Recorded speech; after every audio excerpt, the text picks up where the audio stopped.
Andrew Hillsman here for the Keene Swamp Bats. Keene takes down the Martha's Vineyard Sharks 4-2. I'm here with Keene Swamp Bats shortstop Dylan Cupp. Dylan, big impact for you today, especially on the hitting side. Got the Keene Swamp Bats on the board in that fifth inning. It was a wild fifth inning. What were you looking at in that 2 RBI single you hit in that fifth? I knew he was a sinker baller. I knew he was going to, keep everything down and, try to get me to ground into a double play. And, I saw a pitch up and, took a hack at it and hit it hard. And, it got through or whatever. And so, we scored some runs and gave our pitchers some room to work with. So it was a really good inning for us. When you talk about having pitchers that are able to benefit off of the room that you guys provide on the offensive side, what is that like?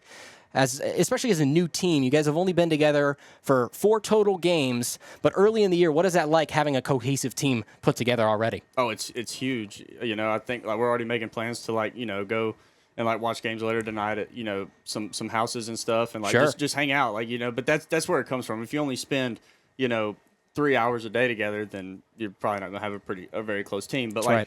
With us, everybody came in. You got a lot of loud personalities. You got some quiet ones, and the quiet ones are starting to open up. So, for us, it's just been easy. It's literally been gelled together, and it's only going to get better. All right. Well, and then when you talk about the job that the starting pitching did, and then of course Aiden Decker-Petty closing it out, I think that might be a movie we see a couple of times this year. But Decker-Petty pitched real well today. What is it like having pitchers that are going to back you up and keep everybody in the game and just get the party started? Yeah, no, I mean, he's a dude. Our whole pitching staff has pitched, really, really well, the last 3 games. And, it's like me, I make that error in the 9th or whatever. And it's like, hey, it's cool. We have him on the right. mound and he's going to bail me out. He's going to pick me up, and Nicky makes a really good play, picks us up, It's when you have the freedom to when you give yourself the freedom to fail, then it's like, okay, I don't have to play so uptight. I don't have to play with all this pressure to make every single play because I know I got dudes around me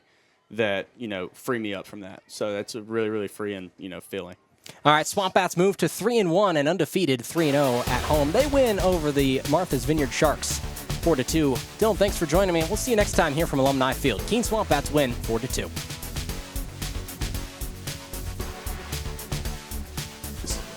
Now the delivery. Got him, swung right on through. What a big-time strikeout from Palicelli. 2 strikes, 2 outs. Here's the payoff. Blew it past him, the second batter in a row. Palicelli comes in and shuts the Sharks down. And that one hit hard down the right field line. It's going to drop. Cupp thinking home. He's getting waved there. The relay throw won't go to home.